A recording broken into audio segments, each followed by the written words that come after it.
your kind cooperation and attention. Indonesian Inti, Indonesia Raya. All the audience please be still.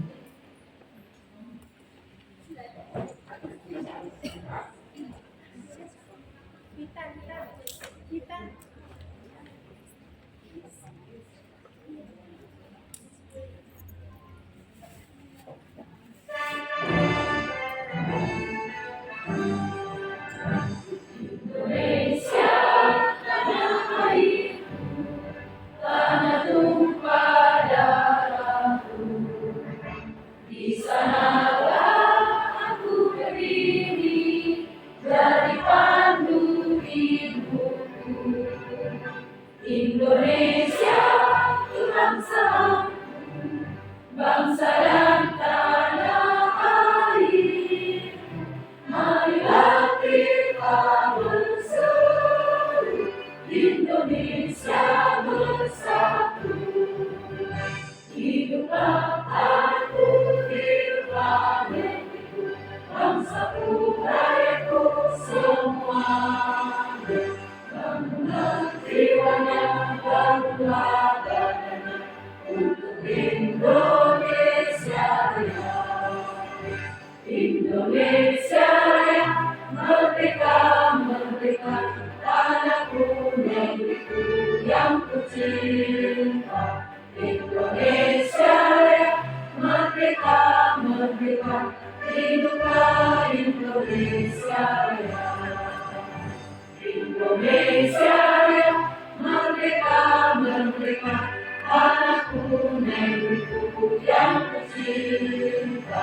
Indonesia Raya, merdeka, merdeka, hiduplah Indonesia Raya. All the audience please be still.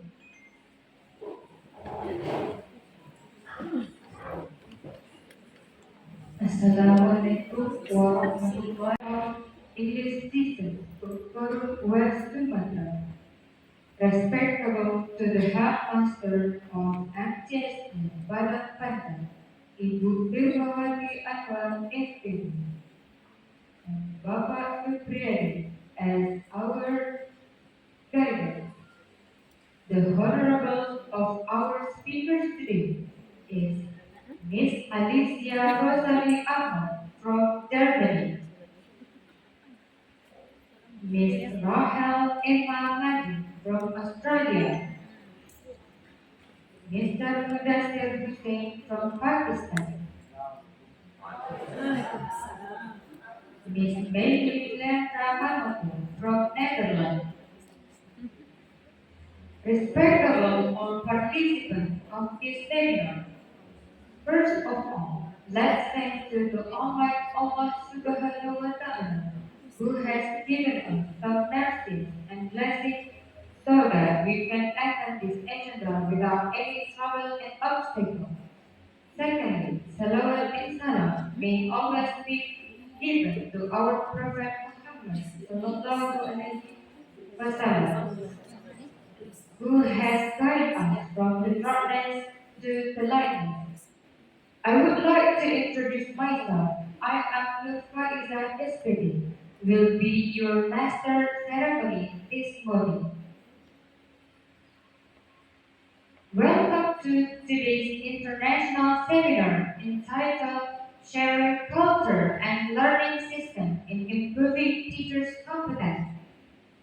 We would like to thank everyone here to making time to attend this remarkable seminar. Ladies and gentlemen, on this occasion, allow me to introduce you to today's agenda. First, opening by reciting Holy Quran. Second, welcoming speech. Third, presentation. Fourth, closing. Distinguished guests, ladies and gentlemen, let's open the seminar ceremony by reciting Basmala. The first agenda is reading the Holy Quran by Habibah. Habibah, floor is yours.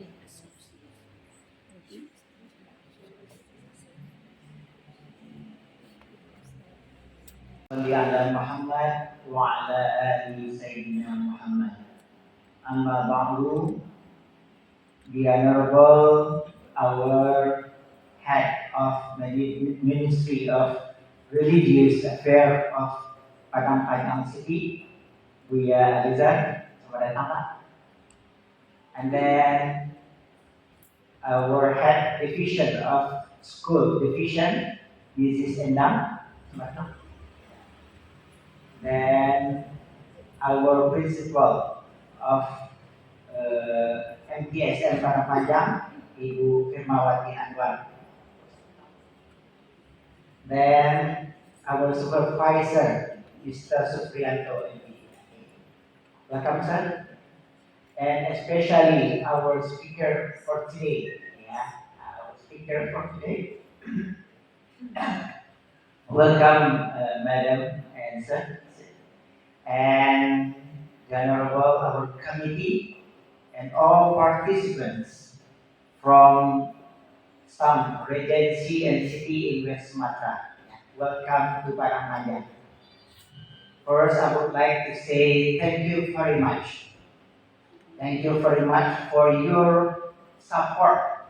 Yeah, you can come here from faraway place, some from Agam, from Padang, from Lima Kota, Bukit Tinggi, Solo, Kabupaten Solo, Pariaman, Kabupaten Padang Pariaman. Yeah, and actually, sir, our participant for today is around 110. But some of our friends still on the way. Yeah, still on the way because it's quite far from here. Yeah, so as you can see right now, this is our participant for today. But actually, our friend has high motivation to increase our knowledge, to increase our insight, especially about the cultures and education in some countries like Australia, Germany, Pakistan, and also Netherlands. Yeah? Because we never go there before, yeah. But actually, we want to go there and we want to know about your country. And would you like this later? You can share your experience in your country, how to improve the teacher competence in your country, and some culture that good that can be do in our country. And later, we hope to all participants, please be active in this seminar, because perhaps it is one in a lifetime, yeah, perhaps, yeah. So be active. Just ask whatever you want to ask our speaker today. Yeah, don't be ashamed. Yeah, don't be ashamed. And it is the time for us to use our English, to practice our English, because perhaps before we use Indonesian in our group, but now we try because we are English teacher. Of course, we need to practice, and practice. Yeah. And then later we hope to Mrs. Permawati. Later we hope can give some advice for us, and especially for Buya Alizan. Buya Alizan, we hope can give us some advice and also can open this seminar officially. Yeah. And the last one, we as committee, we do apologize if our service or hospitality is lack. Yeah? So we are very sorry if we do some mistake or something else. Yeah, we hope our seminar can run well, and inshallah we can get new knowledge later. Thank you very much. Assalamualaikum warahmatullahi wabarakatuh.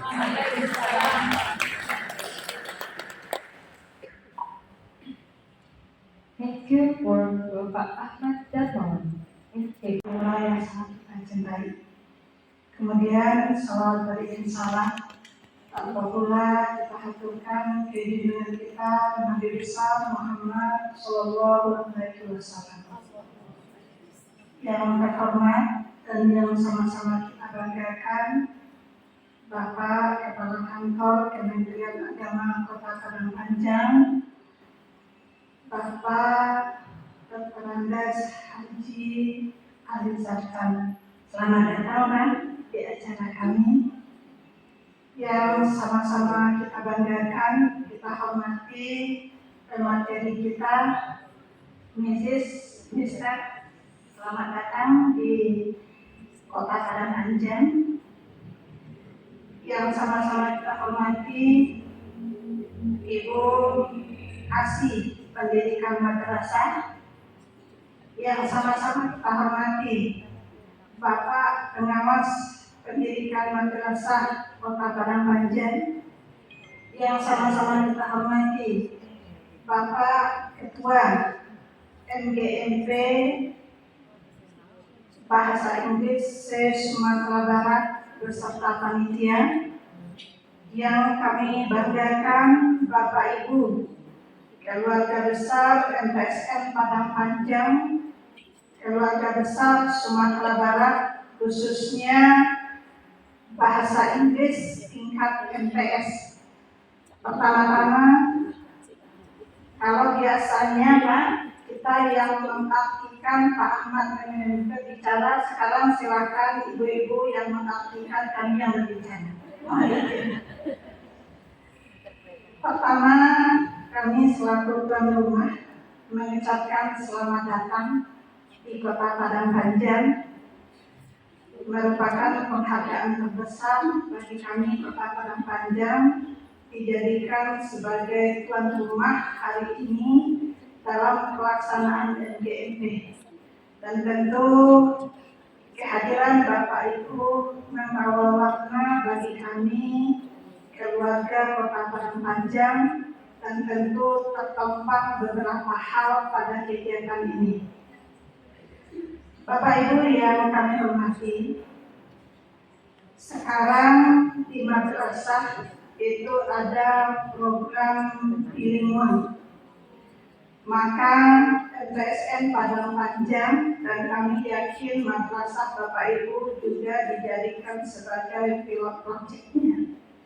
Kami Kepala Madrasah se-Sumatera Barat tentu sangat berharap sekali program ini bisa berjalan dengan sukses dan tentu melalui MGMP ini Bapak Ibu bikin program bagaimana kegiatan ini sukses di madrasah kita.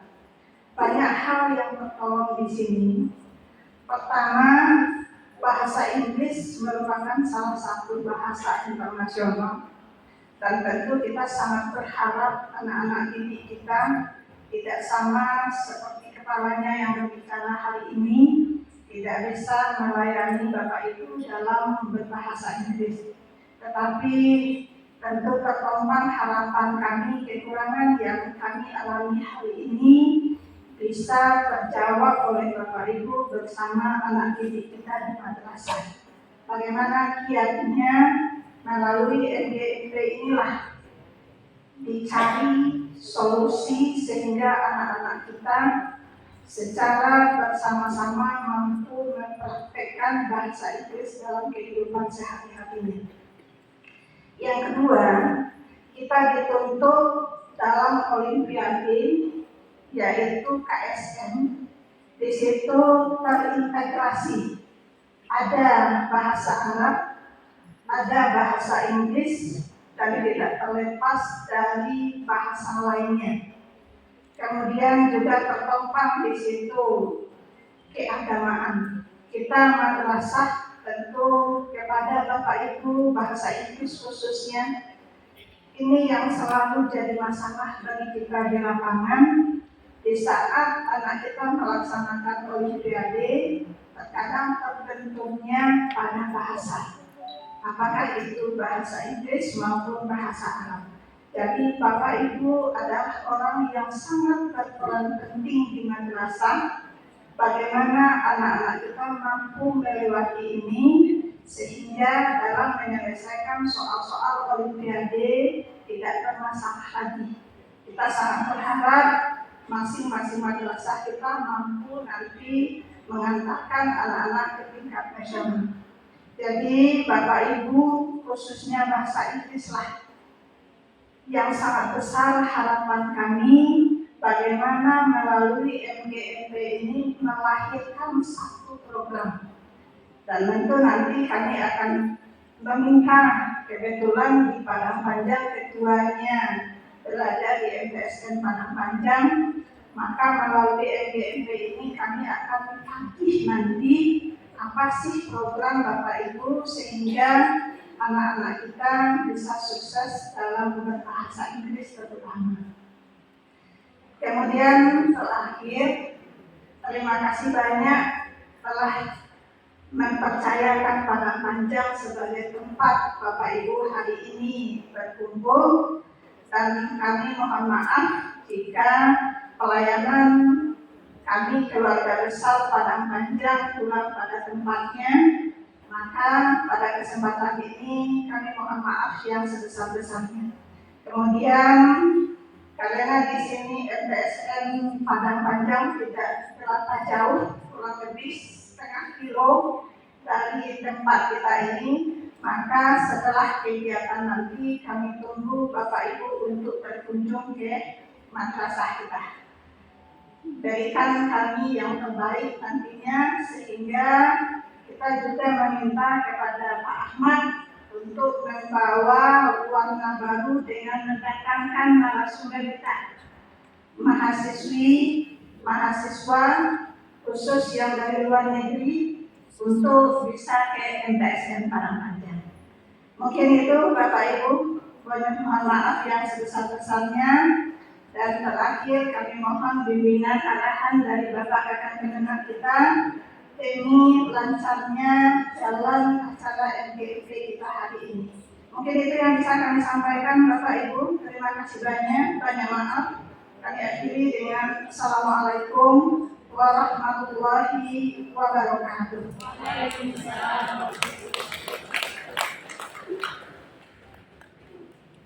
Thank you for this.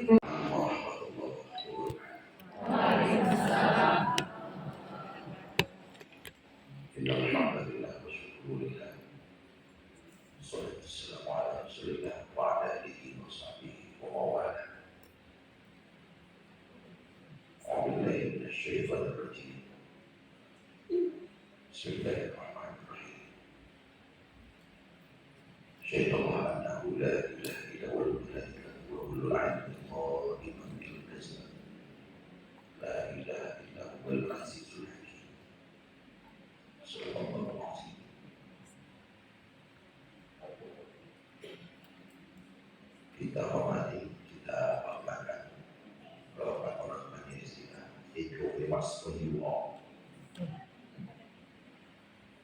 Ya, pada pertemuan kali ini bagi saya adalah sesuatu yang sangat surprise. Ini adalah inovasi baru. Bagaimanapun ini akan memberikan motivasi tersendiri. Saya yakin kalau kita mendatangkan narasumber betul-betul dari luar negeri,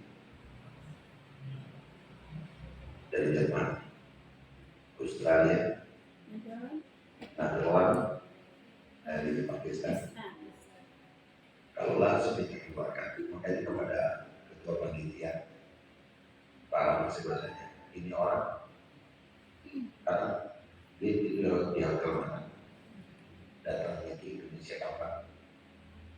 Secara imigrasi Pak udah diurus, saya bilang. Kemudian Pak Allah menjawab, ini mahasiswa SDS mahasiswa SDS. Oh gitu. Saya pada awal menganggap pada awalnya ini memang narasumber yang didatangkan secara khusus diundang oleh MGP dari Jepang. Anggapan saya sebetulnya adalah seperti itu. Yang terpikir dalam benak kita, kayak juga ini orang.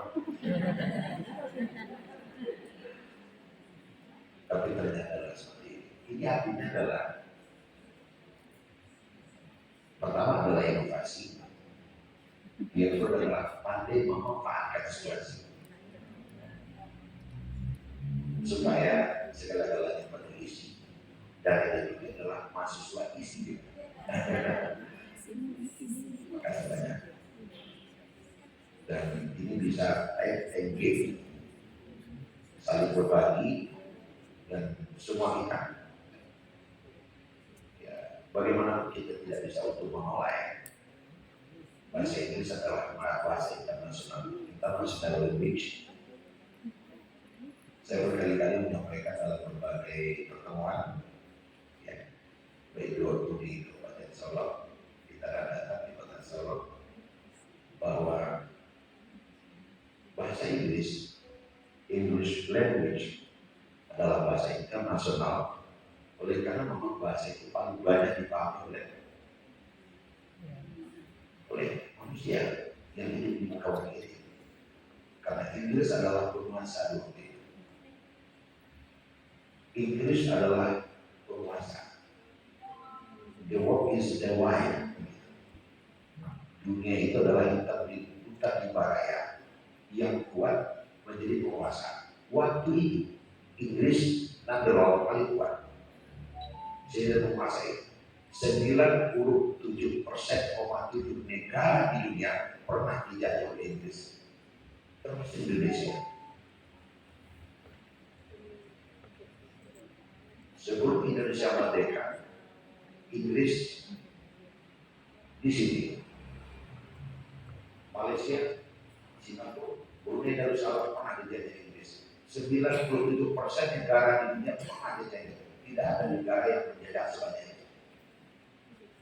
Akibatnya apa? Bahasa Inggris bersilakan di mana-mana. Ketika ada keinginan PBB untuk menetapkan bahasa internasional yang ada pilihan bahasa Inggris. Begitu. Oleh karena itu hari ini tidak ada pilihan bahasa Inggris atau bahasa Inggris. Maksud anak kita, kalau tidak dia bisa menguasai bahasa Inggris, kita mungkin belajar dari sini. Karena itu adalah bahasa pengantar dunia internasional. Kepada mereka, for you all, thank you very much. Thank you very much for your attendance. Kemudian yang kita hormati Ibu Firmawati Ahmad, saya hormati Pak Rahman, wabil khusus yang selalu setia mendampingi saya, Ibu Edang, yang sejak ini beberapa bulan belakangan, mohon maaf berbeda dua, saya maksud di samping sebagai seksi kepala seksi pendidikan agama Islam, juga saya amanai penjabat seksi pendidikan madrasah. Karena kepala seksi pendidikan madrasah yang sesungguhnya itulah dia yang pernah berbeda dua kemudian lainnya. Makasih Bu Endang selalu mendampingi saya, dan tentu kepada kita semua, Pak kecuali dari Sumatera Barat, mungkin saya absen, dari Solo jadi tangan paling ramai, mungkin mereka tahu di sini ada bapak gitu. Solo dari Agam. Nah ini urusan selesai dengan kita. Agam. Terus dari Padang. Alhamdulillah. Makasih banyak. Padang Pariaman. Alhamdulillah. Kota Pariaman. Capek-capek ya.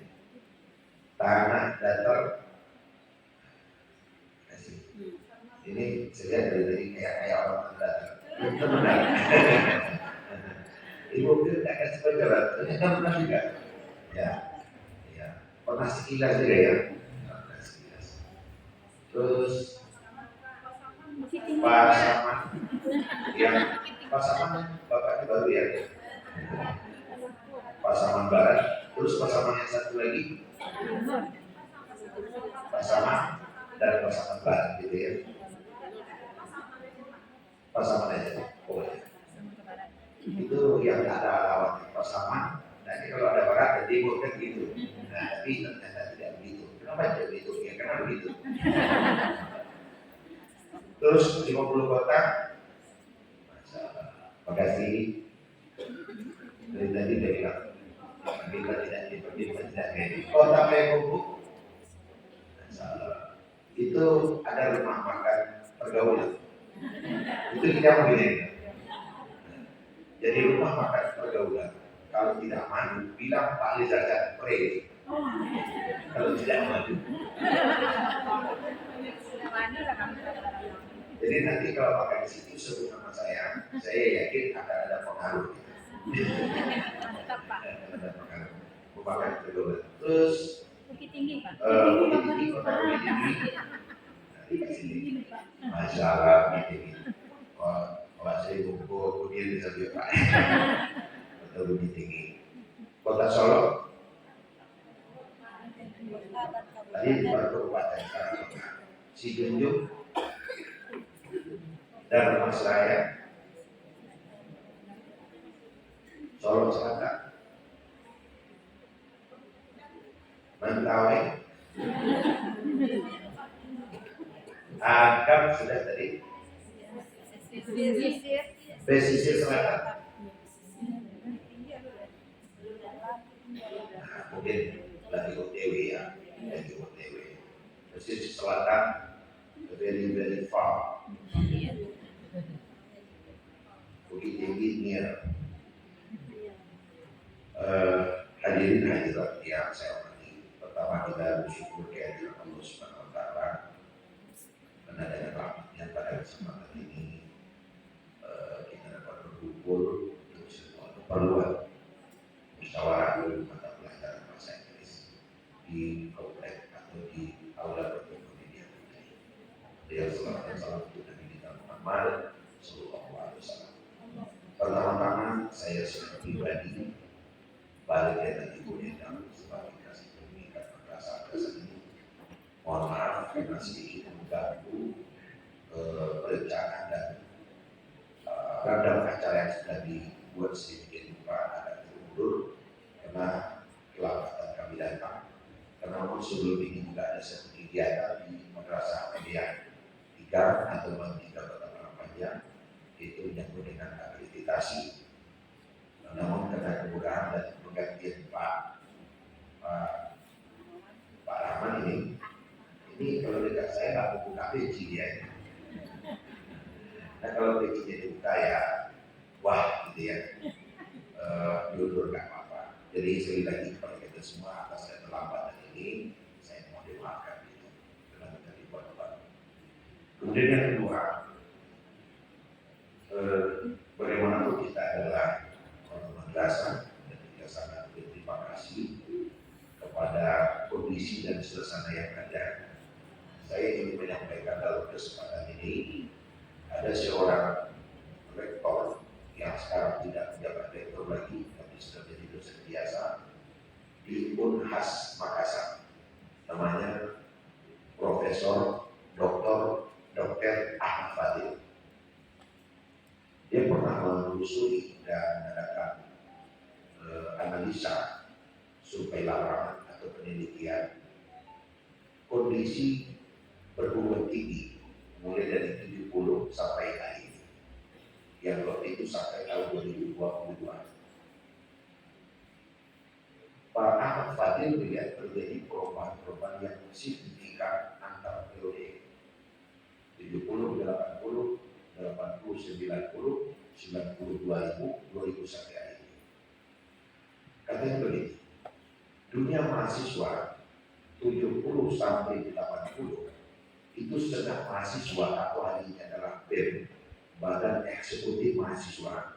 Kalau 70 sampai 80 itu didominasi oleh mahasiswa calon rantau. Itu menurut penelitiannya. Asalkan dia diurus sedang mahasiswa BEM, itu tidak akan kuliah. Ternyata 80 sampai 90 terjadi perubahan. Perubahannya adalah yang ada di bem mahasiswa itu adalah di perguruan tinggi terkait di Indonesia tentunya adalah mahasiswa-mahasiswa yang tidak terpaut lagi dan dia sudah memiliki nilai tinggi di akademis, tapi kebanyakan mereka belum sholat, padahal mayoritas mereka adalah muslim. 90 sampai 90 sampai 2000 terjadi lagi perubahan katanya. Perubahan itu adalah BEM dan Badan Eksekutif Mahasiswa itu sudah dikuasai oleh mahasiswa-mahasiswa yang secara akademis nilainya bagus. Yang pasti secara akademis memiliki nilai yang sudah bagus, dan hafal Quran, namun belum tinggal di masjid. Sementara 2000 sampai sekarang, 2000 sampai sekarang terjadi lagi perubahan. Dunia kampus dan badan eksekutif mahasiswa itu dikuasai oleh mahasiswa-mahasiswa yang tidak akademisnya the best. Itu yang pertama. Kemudian sholat hafal Qurannya banyak, hafal Qurannya banyak, and tinggal di masjid, and sleep and eat in the mushroom yang kita lihat di masjid. Itu analisa dan survei lapangan Pak Ahmad Fadil. Dia suruh lagi pada survei. Why? Kenapa? Kita ingat ada satu tahun yang sangat stres, 98. Ibu Bapak tahu 98? Reformasi. Terjadi reformasi dan perubahan frontal. Reformasi in my countries. Reformasi. Reformasi saya ingat satu nama yang hari ini masih muda orangnya, Fahri Hamzah. Itu adalah bapak reformasi kita. Reformasi adalah untuk perubahan frontal kehidupan dari segala lini, spesifik dunia mahasiswa. Bapak Ibu sekalian, mahasiswa adalah anak muda. Di negeri ini ada anak sumpah muda. Kita pernah dimerdekakan. Kita pernah merdeka, dan kemerdekaan itu diproklamirkan oleh bangsa Indonesia oleh dua orang yang mewakili, Soekarno dan Hatta. Itu adalah atas desakan pemuda. Soekarno pernah bilang, cukup saya beri 10 pemuda saja, ini akan saya kuasai. Masa muda adalah masa segalanya. Sehingga dunia kampus mahasiswa adalah gambaran kehidupan satu negeri. Bila kampusnya hidup, negeri itu hidup. Bila kampusnya mati, negeri itu mati. Jadi mereka berempat tidak akan pernah kepada panjang tanpa ada SDSI. Jadi kampus adalah segalanya. Oleh karenanya orang yang berada di kampus, dia bukan murid, dia bukan siswa, tapi adalah mahasiswa. Seperti itu. Jadi dunia kampus, bagaimana dunia kampus kita hadir? Selagi kampus itu berpikir sesuai dengan kondisinya yang ada, bisa ada penelitian, itu adalah mesin pencetak investasi masa depan. Karena yang banyak kita berpikir itu apa? Mau berpikir, mau mengambil kesimpulan, mau nulis, mau merenung, itu yang banyak mengapa? Kan berbagi Pak. Mau berpikir, takkan ada tidak bagaimana. Mau berangkat, teringat anak-anak masih banyak. Kalau anak muda yang belum rumah tangga, apa yang kita? Cuma jemput lagi. Kalau kita banyak ambil kita. Makanya pikiran-pikiran berlian itu bukan dari orang tua, tapi dari orang muda. Itu tidak dapat dimakan. Kenapa orang tua tidak memikirkan, tidak mengeluarkan pikiran berlian? Mulai mati. A'udzubillahi minasyaitonir rajim. Bismillahirrahmanirrahim. Alhamdulillahirabbil alamin. Wassalatu wassalamu ala asyrofil anbiya'i wal mursalin wa ala alihi wa ashabihi rasulillahi ajma'in. Allahumma sholli ala sayyidina Muhammadin sholatan tunajjina biha min jami'il ahwali wal afat wa taqaddilana biha jami'il hajat wa tutahhiruna biha min jami'is sayyi'at wa tarfa'una biha indaka 'ala darajat wa tuqalliluna biha aqsawayati min jami'il khairati wa al-amal. Allahumma ya hayyu ya qayyum ya malik samawati wal ardh ya malikal mulki ya zal jalali wal ikram. Wa in tawallaw faqul hasbi Allah la ilaha illa hu alaihi tawakkalna wa huwa rabbul arsyil azim. Ya Allah ya Rahman, ya Allah yang Maha Pengasih dan yang Maha Penyayang. Punilah dosa-dosa kami, dosa kedua orang tua kami, dosa guru-guru kami, dosa para pemimpin kami. Ya Allah ya Rahman, tunjukilah kami jalan yang Engkau ridai, jalan yang Engkau beri nikmat atas kami semua ya Rahman Rahim. Pada hari ini kami berkumpul ya Allah, kami mensyukuri nikmat yang Engkau berikan kepada kami. Jadikanlah kami orang-orang yang bersyukur kepada-Mu ya Allah, dan selamatkan lancarkanlah acara ini dengan sebaik-baiknya, dan ridhoilah kegiatan kami ini ya Rabbal Alamin. Allahumma hdina ila siratal mustaqim wa na'udzu billahi minasy syaithanir rajim.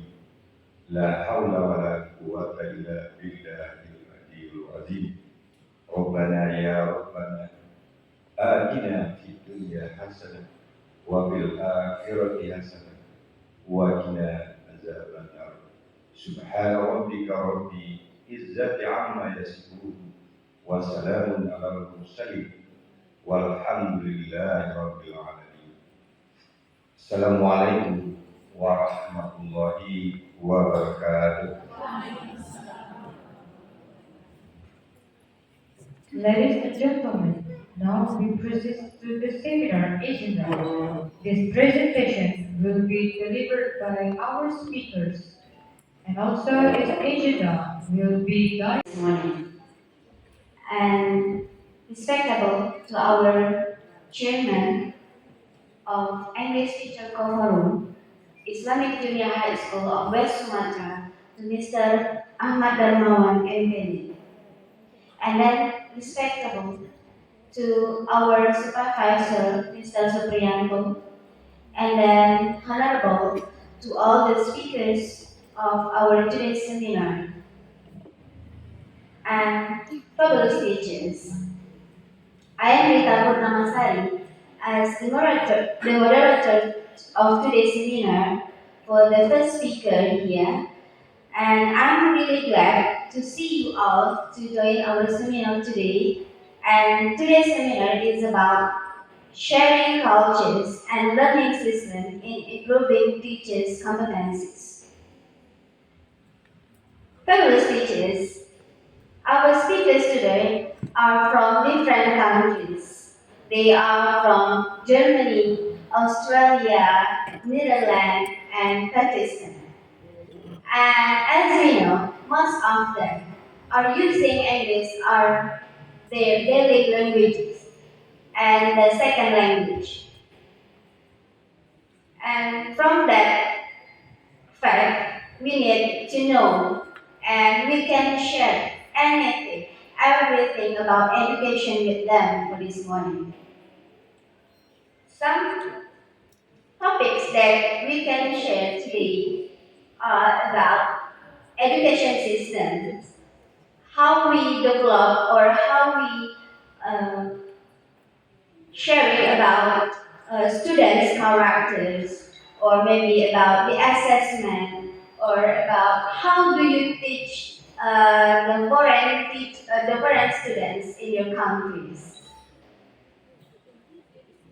Um, Before we go on to the presentations and um, the segments of our seminar today, I would like to introduce you the first speakers here will be Miss Reza Madin. She is from Australia. She has graduated from Bachelor of Arts, University of Melbourne in 2020. And then she has a Victorian Certificate of Education, Ifoni Girls Grammar School, Melbourne, 2015. She has many experiences here. There are program and administrator assistant at Melbourne Youth Orchestra, and then medical administrator at Northside Clinic, and then medical administrator at Integrated Medical Center, and set designer at APA, and then art department assistant at Colomina, and then medical receptionist, and then improvisation performer at Mahua Fun Age, and then vlog presenter also. Yeah, it's really interesting because our students for nowadays are really like to watch our vloggers from all around the world today. And then also she is a translator at Australia Poly Holdings at 2019, and then language assistant. And she also has many extracurricular achievements. For example, music album, how interested, yeah. Special delegate, paper performance, and Chinese bridge language. Um, as we know here from her CV, she has Victorian Certificate of Education, Ebony Girls Grammar School. Maybe we can get many chance to some methods of teaching grammar effectively for foreign students, I think. So for the first speakers here, Ms. Rachel Emma Madin from Australia, the time is yours.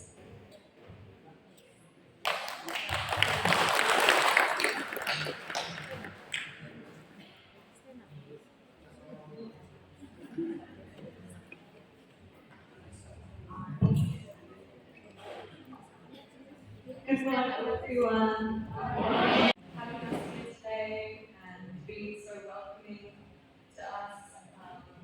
We're a little bit nervous because our first time out. So, yeah, we feel that Indonesian people have welcomed us so much and been so lovely and accepting towards us. So thank you so much for that. Yeah, so I'll talk a bit about learning English or learning languages in general. I think something that's really, really important is to be brave. Because when you're learning a language, it's so hard to push yourself to talk to people. You always think, oh, what if I say it wrong? What if I say something offensive? But actually, I think making mistakes is really, really important.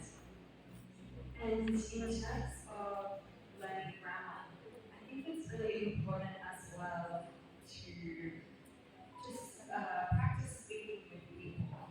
Grammar is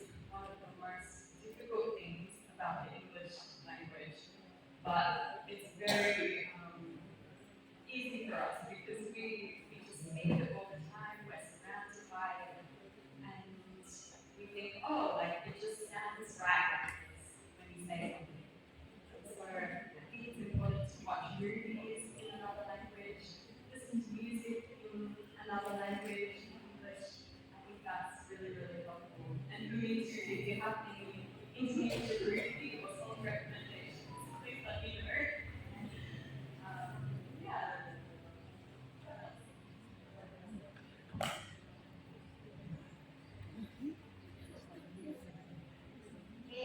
For Ms. Rachel, we can give you about 15 minutes to share your experience or maybe some methods that you have done at your school before or something like that. Because our teachers are really, really curious about it. How the educational system at Australia or something like that. Okay, and then after that, we can open some question and answer to the teachers, and then we can discuss about it after that. Okay, thank you. Thank you. So in Australia, the education system starts from primary school. We do 6 years of primary school, and then we graduate and go to high school. And we do high school for another 6 years. And in the final 2 years of high school, you start to choose the subjects you want to specialize in. And unfortunately, in Australia, not many people choose languages. But I think it's important to learn languages because it's a way to understand people better and understand other people from all around the world. And then after you finish high school, you can go to university and specialize in what you want to do. So I think maybe it's quite similar to here, but in terms of language education, in the language classes, for example, I studied Chinese at high school. The class will be completely in Chinese. So I think that's something that's really helpful because even if at the start the students are confused, they don't understand, we slowly learn and understand how to speak the language, and it means that we're forced to think, oh, what does this word mean? What does that word mean? So I think immersion is very important, and it's important to make sure that if you're teaching English, the entire class is in English. Even if students don't understand the words at first, they will learn eventually. And yeah, I think maybe if you have any questions as well about English, feel free to ask me. And yeah, definitely encourage students to all talk to each other. But when I was studying another language, my parents thought I'm crazy because I would always talk to myself in the language. So at home, I would always be talking, like even practicing bahasa Indonesia. Sometimes I just talk to myself if I have no one to talk to. But here, alhamdulillah, I have so many people to talk to and practice with. Yeah.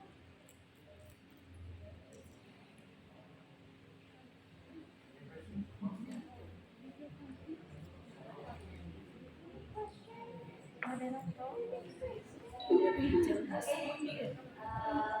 Thank you for Ms. Rachel for sharing your experience about teaching English for foreign students, yeah, Chinese students. Uh, so for the next section, we can open some questions from the participants. Yeah, we for the first section we will accept for 3 questions. The first question will be by please mention your name and where are you from. Thank you so much for the question. My name is Asmita. I am from MSM6 Assam. Okay, thank you so much, Marissa. I would like to hear you to speak English because it's a long time for me not speaking English. After I graduated from university, right? In classroom, mostly speak Indonesian. Okay. Because we're actually culture and learning system here, I just want to know first how many subjects do students live in primary school in Australia? In Indonesia, there are so many subjects they have to study here, like science, social, mathematics, Indonesia, so many subjects. What about Australia? I want to know. And then I heard that there are some schools in Australia that study Indonesian language. Is that right? Okay, thank you so much. And I hope you can stand up if you are sick because we can see you all. Okay, thank Sorry. Thank you so much. That's a very good question. So in primary school, usually students learn, we do English, maths. A lot of primary school students will do one language, usually Indonesian, Chinese, or Italian. We also do a little bit of geography, um, and art, and music, and theatre as well. Yeah, so that's what we study in primary school. And then, yes, Indonesian language. So it's quite common to study Indonesian in Australia, because Indonesia is like a neighbor to us. It's so close. And we have a lot of people from Indonesia in Melbourne where I'm living. So because of that, at high school, usually we have to study at least one language for the first 2 years of high school. And yeah, usually the languages that we choose will have three Asian languages to choose from, three European languages to choose from. So usually we do either Japanese, Chinese, or we'll do hello. Sorry. Or we'll do French, German, or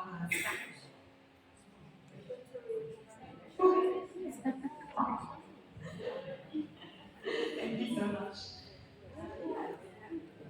That's a good question. Any other questions? Yes.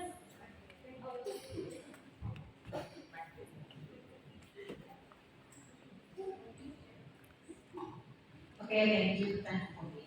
I want to ask you some question about. I'm sorry. My name is Mrs. Rina Rani. I'm from Solo. Yeah. So, do you know Solo? Solo. Solo. Solo. Solo. Solo. No, Solo. Solo City. Solo. Yeah, Solo. Solo City.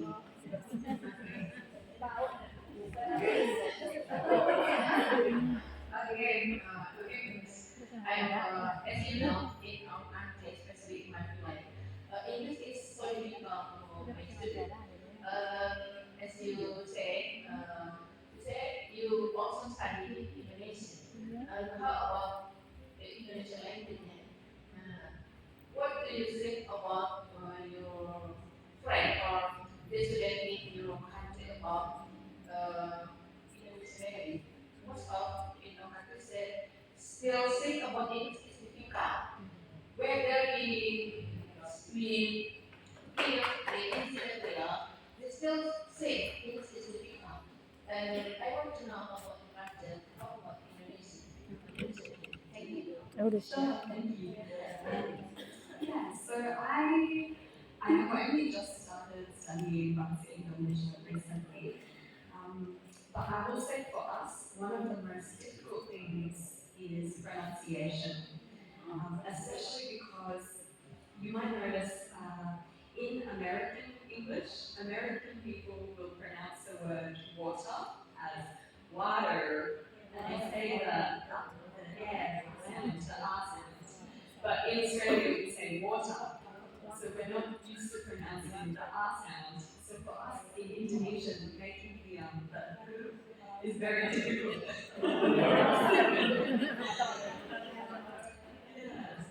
So I think this, and also sometimes the grammar too can be a little bit difficult, especially the conjugations for the verbs is also difficult for us as well. But I think, yeah, when you, um, I think the best way to learn and practice these things like grammar is to slowly from immersing yourself, learn what sounds right. So when you talk to other people, you hear what they say and ask them to please correct you if you get it wrong, and then slowly you will learn. Yeah. But actually, a lot of Australians love studying Bahasa Indonesia because we think the grammar is a little bit easier compared to other some European languages. But even then, it's different, and any language that's different is difficult for us.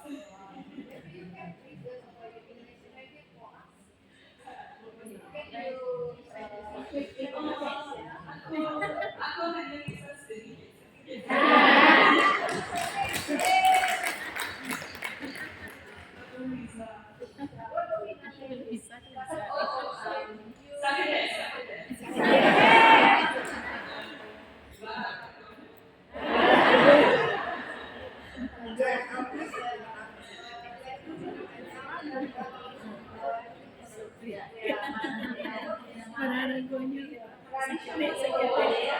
I love bakso.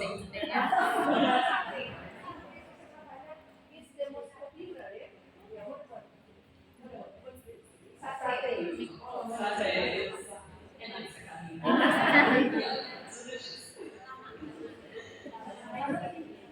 Oh, a little bit spicy for me, but it's good. It's good. I like spicy. Uh, okay, thank you, Ms. Rachel. And we still have one more questions from the participants here. Uh, I'd like to. Okay, thank you very much. I'm Muslim from Solo too. Have you ever been to Solo? We have a beautiful lake there. You have to come to Solo. What's the Lake di atas, lake di bawah. So many beautiful villages there. I will wait you in Solo. And Sita Lake too. Yeah, Billy Sita, so many there. Okay, I will ask you something. Just like to say, for you, speak in Indonesian is difficult with pronunciation. So why? Suddenly here, our students to speak in English is something like trouble, like big difficult thing for them. Um, Sometimes when we will teach some expressions, we have to repeat to them all the time. But when we ask them to repeat by themselves, they don't have some confidence to do it. We don't talk about grammar. I will ask you about grammar. Although English is your mother language, I believe that you are learn grammar too. So I will ask you, do you have some tips or tricks how to learn grammar more better? So we will do the same way to our students in order they will love English, start from knowing grammar better. That's all my question. Thank you. I will wait you in Solo. For your attention. Yeah, the first question is in regards to the confidence of the students, right? So something that I used to recommend when I was teaching English in China was I would ask the students to practice in the mirror and watch themselves speaking in English in the mirror and record it as well. Record the voice, listen back to it, and see does and think does this sound like a native speaker, and try to correct the sound and correct themselves, and in the mirror try to make the movements of the mouth look more natural. And I think that helped a lot for the confidence for a couple of students. They were able to speak a lot more in class after practicing like that. So that was good. And yes, the other question about grammar, right? Yeah, so we did study grammar as well at school, but we studied it more in primary school when we were very young. And what we would do, I'm not sure if it's similar to here, but they would give us like a grammatical textbook, and we would just fill in like questions and answers and do tests like this. Yeah, so we were given a book, and it would have, like, for example, circle the object in the sentence. No, sorry, in class. So they give us the book in class and they'll say, today we'll do page 28. We'll go to page 28 and then circle the object, circle the subject. Questions like this, like which is the correct tense to use here. We did a lot about tense, like for example, past, present, future. So yeah, I'm not sure if it's similar to the way students learn here or different maybe, but after we fill in the questions, we would discuss it as a class and see which is correct and why, which is not correct and why. But for us, maybe Alicia or Miley or Rahi can answer this a bit better because they're not native speakers. So for us, we just think like, oh, we know this is the answer because it sounds right to me. It sounds correct. But yeah, that's not very helpful advice for you when teaching. So I think maybe they answer a bit better about the grammar.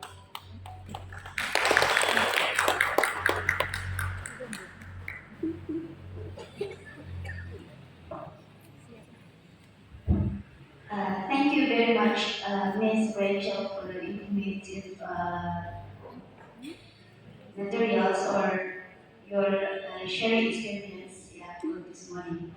And then maybe we can have additional question for we do for the next speakers. Yeah. And for the next speakers is from Germany. Who is she?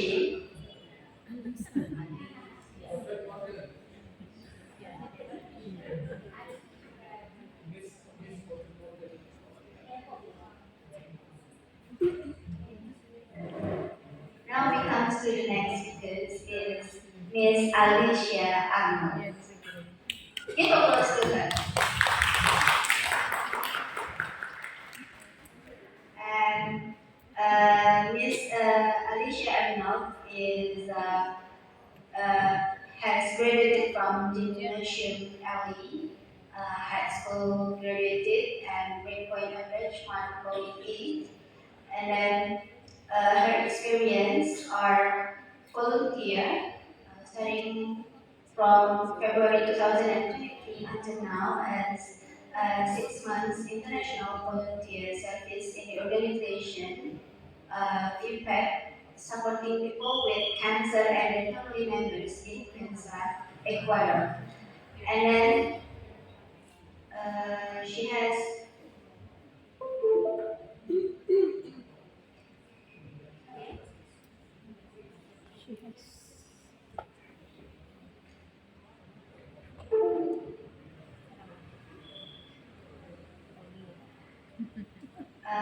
she originally from Hamburg, Germany, and then uh, she has care and playful education of German language to two toddlers of an Egyptian host family in Egypt. And then she also has experience as a tutor, giving private lessons in all school subjects from 5th grade to 7th grade. And there are so many experience about her. Maybe I cannot tell for specific experience yet. And for this time, let me give the time for Miss Alicia. The time is Bismillahirrahmanirrahim. Assalamualaikum warahmatullahi wabarakatuh. I will introduce myself shortly in Indonesian. Nama saya Alicia, saya dari Jepang. Saya bisa bicara bahasa Indonesia karena ibu saya dari Jawa Purwokerto. Tetapi bahasa saya belum lancar sekali. Karena itu mungkin mereka bisa tanya di bahasa Inggris saja dan saya juga jawab di bahasa Inggris.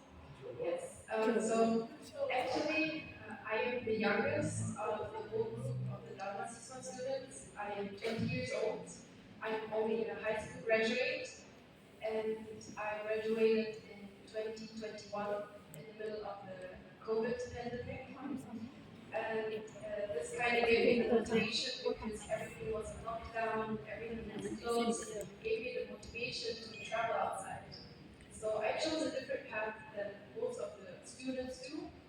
I don't have a high academic level. After I graduated, I went to Egypt for 1 year to do au pair. If you know, au pair like a babysitter.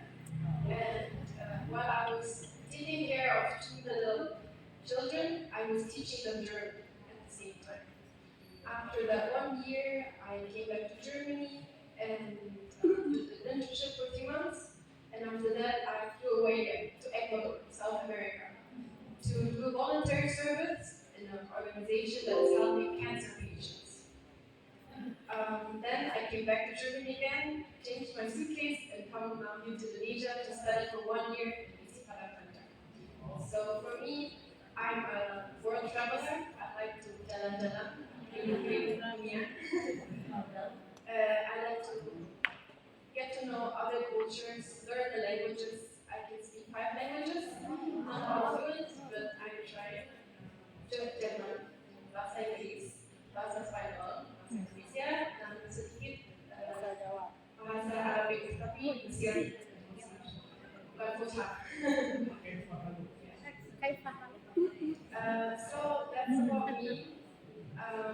I did only like the public school system in Germany, starting from elementary school, first class to fourth class, and then there's middle school from fifth class to 10th class, and high school is only 2 or 3 years, depending on the school. So like 11th class to 12th class, I did 2 years because I was in a higher education school. Gymnasium is like for the students who can learn faster. And there are other types of schools, like high schools, that are for regular students who want to like learn at a lower space, so they have 3 years of high school. So yeah, that's about me. If you have any questions, feel free to ask. Thank you. Terima kasih.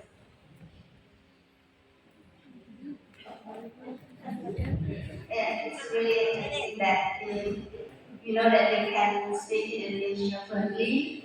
Yeah, how surprisingly. Okay, Okay, we open three questions for the participants.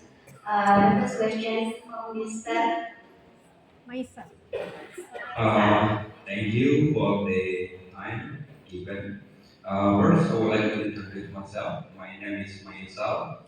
I'm from MTSN 2 DTD. So, I'm interested knowing that you know five languages. It means that you have a good talent in language, right? So, during my teaching English, the most difficult thing to teach is about vocabulary. Since you and we are all not from a native speaker, so English is our second language. So can you tell us the idea? What is the best way to teach the student vocabulary? How do they get and read the vocabulary? That's all. Thank you. Okay, for learning vocabulary, I feel like because I have taught like English or Spanish to other students as well before I was tutoring, I feel like it all depends on the student. For me, whenever I see a student, he can learn better by writing or reading books. I'll speak to them, read a book, and mark all of the words that you don't know and translate them. Or someone who doesn't write to like read books, he wants to go out and talk. So I tell him, okay, go out to the market and everything you see that you don't know, write it in your own language, and then afterwards go home and translate it. So next time, for example, you go to the mall, to the pasar, you know what cucumber means like, or you know what kitchen sounds like, or you don't even have to go out. You can find it like in your own house, like what does kitchen mean in Indonesia, in English, or what does like room mean in Indonesian. So you could like give homeworks, for example, find five things in your own room that you don't know the name in English. So they do the small homework and translate it. And next time they go home, they'll be like, oh wait, I know this word. I know what that in English sounds like. So they already like connect their own personal environment with the language. What I like to do is create like an open space, like environment where they are involved with the language. So I always try to make them realize where they are right now. They can translate it or transform it into the other language. So learning vocabulary is making for me a list of the words that you don't know, translate them, and repeat them many times. So this is what I would do. I hope this answers your question. Okay, thank you, Alicia. So, it was good because of the environment of our daily life that support us. Okay, so when the students go home, they have no partner, they have no friend to speak. So, during the class, do you think it is okay that the teacher try to memorize some word in the class to help them because they have no support from the environment with vocabulary? Is that okay to help them to memorize some word in the class? Yes, I think that's very helpful. For me, language is all about repetition, but in different formats. It can be in class or at home. For example, in class, it can be games, it can be presentations, writing essays, it can be online survey, it can be just having a small talk, exchange, it can be registering, finding friends online, writing a letter to them, like these things. And with this practice, doing different like repetition, repeating the words they use on a specific topic in different formats will give them like the chance to experience different types of English. So, for example, if they don't have a partner at home, they can try to find a partner online to talk to. If they don't have motivation to learn at home, so at class you can encourage them to do like fun things that they would do as well in their private time. For example, someone likes to play football in their free time. So you can tell them everything about football. Please find words in that in English, so they learn vocabulary. They learn with fun. I always try to teach them to learn May I have still one more? It is not about learning and teaching English, but the world is attacked by pandemic. So it gives us many negative effects. So in our country, so we found out that during the pandemic, most of the school is done by online. So it means that most of them learning and studying during the time is by the gadget. So it brings negative effect until now. So we see that comparing the student now and before pandemic, there are so many differences. Example, they are now lack of focus.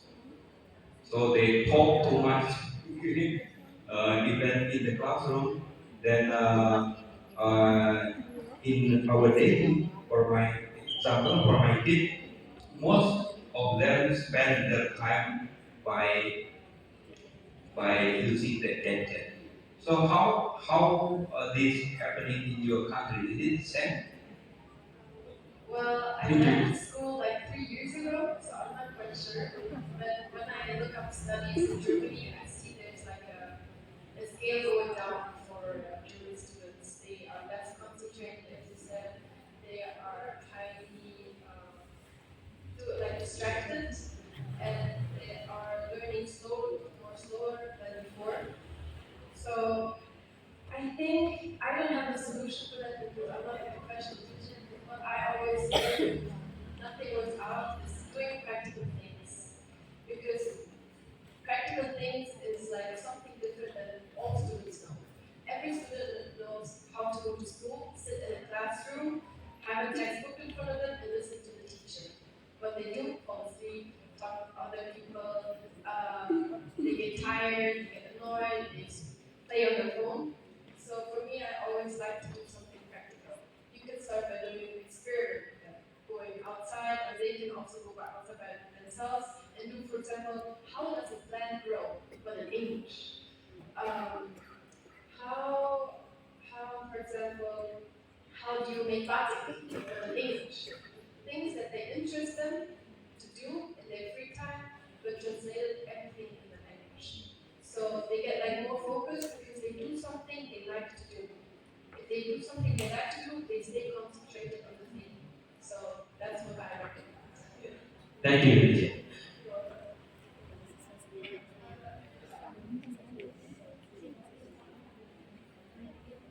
Thank you for the explanation about the teaching vocabulary and then fun activities that I've experienced before, and then how gadgets can impact to our students' activity in class.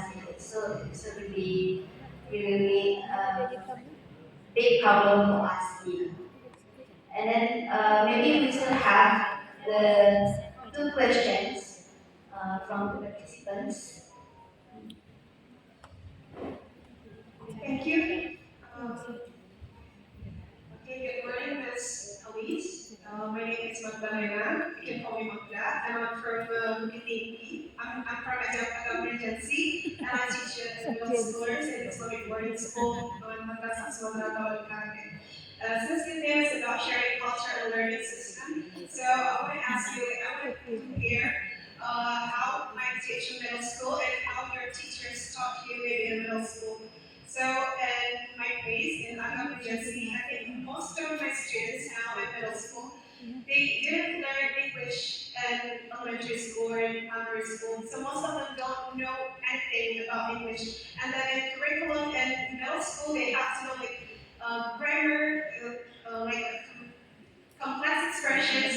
And I think it's really hard to teach them that when they don't even know what book is, what student is. And I want to know in Germany, when did you learn English at school, and what did you learn in the first time? And may I know what your first language is? Okay. So my first language is German. In German, we start study English from the first or second class, like already in elementary school, and it's a obligatory subject, so we have to do it until the graduation. We have to continue. So from almost 12 or 13 years, we have to study English. And the way we study it is mostly like regular schools do, by textbooks, by presentations, by writing essays, doing homework, and also by having like exams in English. What I want to say in Germany, I think the teaching style is more because we have to study English for such a long time. They are more, they give us more breaks in between. For example, if something like a task is very difficult, so they say, okay, guys, do you want to take a break now for 5 minutes and then continue? And the students say yes, and the teachers are more relaxed and say, okay, let's take a break, drink something, go to the toilet, and then we continue. Or they try to do like give a bit of variation of the tasks. So for example, sometimes we do quiz, sometimes we have to write text, sometimes we sit with a partner and just talk to each other about the tasks, something like this. They give us like many options to also practice speaking with each other, mostly in groups or in partners. So that's what I would say they teach in Germany. I think it's more fun to do it in Germany because you learn it at very young age. So it's easier for you to learn than what the students learn here. And I don't know if it applies to other schools, but I think that's what I face in my school. They don't even know like simple vocabulary, and then they have to learn something more complex because of the curriculum. And yeah, maybe you should know that side of intonation education system, I guess. And can I ask one more question? Is there a lesson or a way that you wish your teachers had taught you when you were in school, but they didn't do it, but you wish they had? Actually, I'm very grateful for the education that I got in Germany. I know it's a privilege, especially in my hometown, because my hometown is very open. We learn even religion, like different types of religion. Most of the students learn one religion in their school. I've learned the big five religions, like Hinduism, Buddhism, Islam, Christianity, and Judaism. So, as well in English, in our English subject, we learned about like different types of topics. We always change it. Of course, in the first few years of your school, you will learn just the grammatics, vocabulary, repetition, practice speaking. But as you grow older, the topics get more complicated and more complex. So we also talk about economics. We talk about cultures, religion, we talked about languages, even inside English, American English, British English, Australian English. And whenever we always learn English from a different country, we learn their culture as well. So we learn about aborigines, we learn about colonization, we learn about Independence Day, something like this. So I don't know how the curriculum in Indonesia looks like in English, but in Germany it's very open and free. As long as it's like it's on a level like of difficulty. And thank you, Ms. Solis, for the answer. It was nice to talk to you. Thank you. Next, we still have one more question from the participants. It will still talk about the education in Germany. Uh, Maybe the participant can raise your hand for one more questions. Is there any? Yeah. Is that?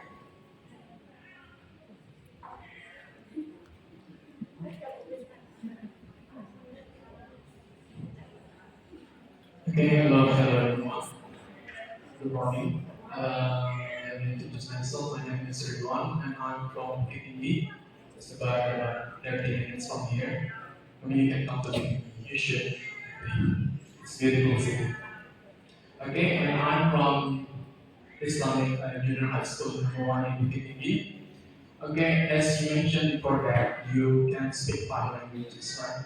Is it Germany, English, what is it? Spanish, Spanish, Indonesian, Indonesian, and Arabic. Arabic. Okay, five languages.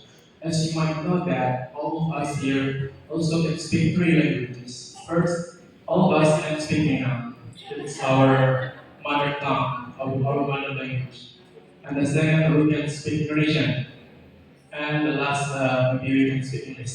That's what I'm trying to speak because it's been a while not to speak English properly. Okay. The question is, you said so that you have been to Egypt, you have been to South America as well. My question is, and now you're in Indonesia. My question is about the culture.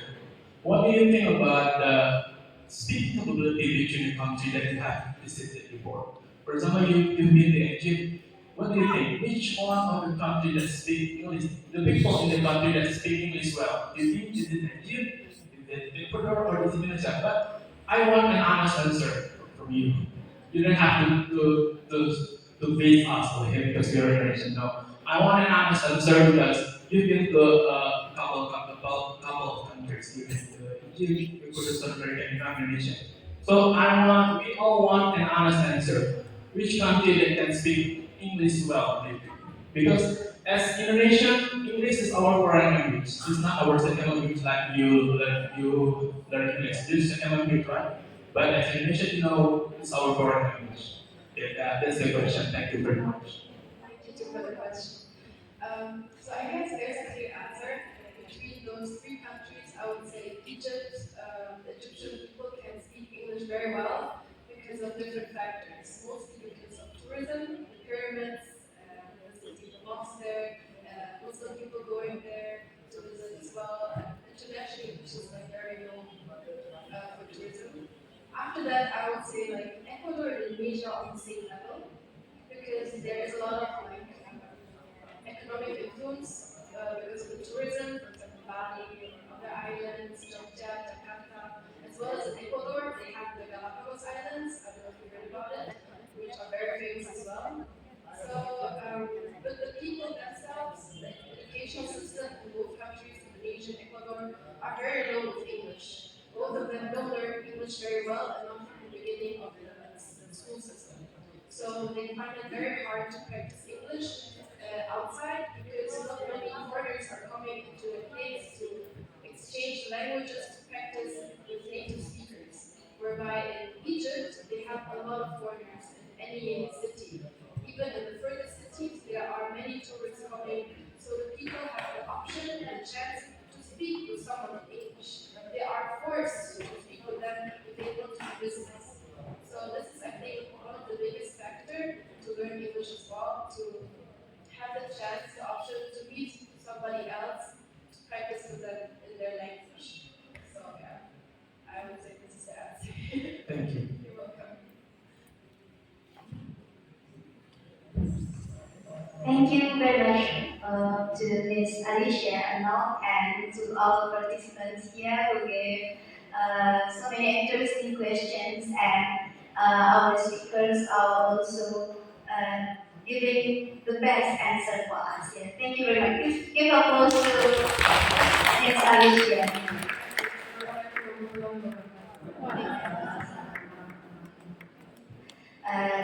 After Ms. Alicia shared her Thank you for having me. My name is Miley Manoko and I'm 23 years old. Um, 23, yes. So I studied design for a long time actually. And well, it has been a while since I had English in class. And that was like from high school. So actually the way I learned mostly was by movies, watching movies, using apps, and other forms that I thought was a fun way to learn. Um, I actually really noticed the difference in my English compared to like my sister. She's 19 years old, and so YouTube was pretty up in that time. So she learned English actually pretty quickly compared to me. So I had to learn it later on. But like I said, I really did it through fun ways, interactive ways, and that's the way I actually learn English.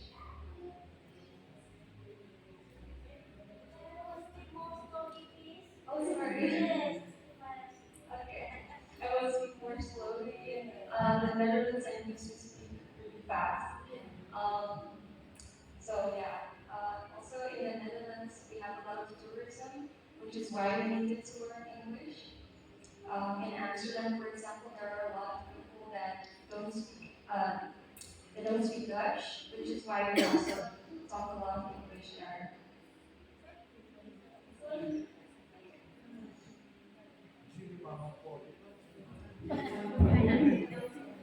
And so my mom is actually from Manado, which is nice. So which is why we're completely white. Um, my father is Dutch Indonesian. Yes. So I have to learn Indonesian still because my mom doesn't know Manado. That's why some words like one is going in Manadonese. So I'm like a little confused sometimes. But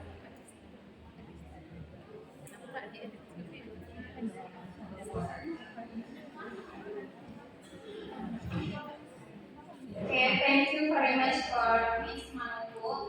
Actually, she got her mother from another area, so that's right. Yeah. Okay, maybe we have to open the discussion. One three question from the participants. Okay.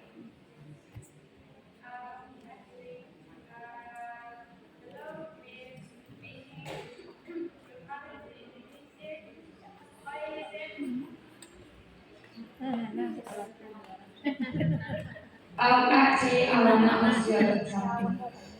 Today in teaching English in our school, we have a lot of assignment to our teachers. Is there any assignment that your teacher gives to you, and then have you had a curriculum in your country?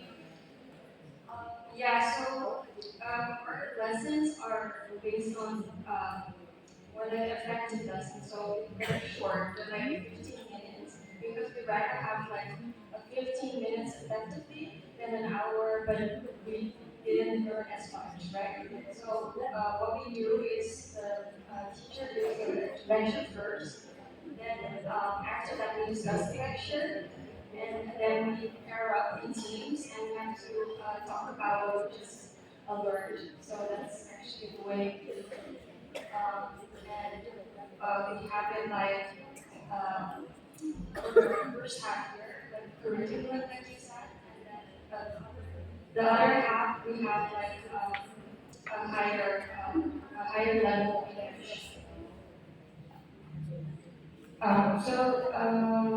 Is it curriculum made by your government or your teachers? By the teachers, but the teachers ask us a lot because we give input. What do we prefer? What do we not? How do we like to learn? And with the information we give the teacher, they base their curriculum on our preferences. Oh, I see. So when you enter to the school, you write some paper that Yes. you have to fill in this paper. Is it that you want to learn English? Is it like that? Yes, so we do write papers.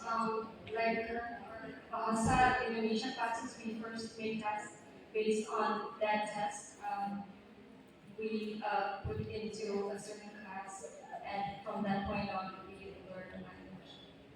Oh, thank you. So when you enter the school, you never learn about science, social, math in the same time. No, it's all separate. It's like English, Dutch, math, all different subjects with different teachers. Thank Yes. you. Thank you. Okay, thank you. Is there any question from the participant? We have two questions more.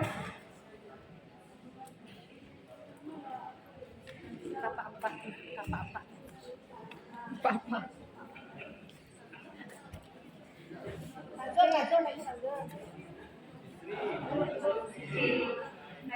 thank you very much, moderator. Thank you. When I search your name, I remember famous artist from Indonesia, yang Amanda Manopo. That's why I get wonder, wow,